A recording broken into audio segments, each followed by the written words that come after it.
네, 4.7 재보선 이후 여야가 동시에 새 지도부 구성에 들어가 있습니다. 국회 취재기자 연결해 정치권 상황 알아보겠습니다. 박철원 기자, 더불어민주당은 오늘 당대표와 최고위원 후보 등록을 마감한다고요? 네, 이제 1시간 뒤면 당대표와 최고위원 후보 등록이 마감됩니다. 당대표 후보로는 오늘 송영길 우원식 의원이 후보 등록을 해 홍영표 의원과 3파전을 벌이게 됐습니다. 청계광장에서 출마 선언을 한 사선 우원식 의원은 공정한 대선 경선 관리와 민생에 집중하겠다고 강조했습니다. 당장 이번 전당대회에서부터 친문, 비문의 대회가 아니라 민생 대회로 만들겠습니다. 혁신하고 단결해서 민주당을 다시 국민 속에 세우겠습니다. 오선 송영길 의원은 정권 재창출을 위해선 민주라는 이름 빼곤 다 바꿀 수 있어야 한다며 변화를 앞세웠습니다. 꼰대 정치를 극복해야 합니다. 20대, 30대가 희망을 걸 수 있는 민주당으로 다시 태어나야 합니다. 당권 주자들은 재보선 참패의 원인으로 꼽히는 민심과 당심의 괴리, 부동산 문제, 그리고 강성당원 문제 등을 놓고 서로 다른 해법을 내놓으며 치열한 신경전을 벌일 걸로 전망됩니다. 후보들은 오늘 일제히 광주로 향해 5.18 민주묘지를 참배했습니다. 광주에서 출마 기자회견을 한 사선 홍영표 의원 발언 들어보시겠습니다. 마지막 순간까지 문재인 정부를 지킬 사람, 모든 것을 걸고 정권 재창출을 이뤄낼 사람, 저 홍영표입니다.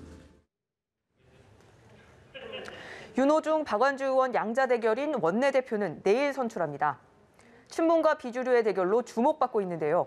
오늘 열린 마지막 토론회에서 두 후보는 민주당이 독식한 상임위 재배분 등 여야 협치 이슈를 놓고 대립각을 세웠습니다. 윤호중 의원은 협치냐 개혁이냐 둘 중 하나를 선택하라면 개혁이라면서 상임위 재배분에 선을 그었고, 박완주 의원은 법사위원장을 고집하는 야당과 협상은 일고의 가치가 없다면서도 법사위를 제외한 다른 상임위 재배분은 협의할 수 있다고 밝혔습니다. 당대표와 원내대표 선거 구도가 이렇게 굳어지자 민주당에선 재보선 패배 직후 힘을 얻은 인적 쇄신론이 사라지는 것 아니냐는 우려가 나옵니다. 그 나물에 그 밥이 될 수 있다는 겁니다. 이렇게 되면서 쇄신 기치를 가장 먼저 든 초선 의원들의 최고위원 출마가 주목받고 있는데 아직까지 뚜렷하게 나타나는 움직임은 없는 상황입니다.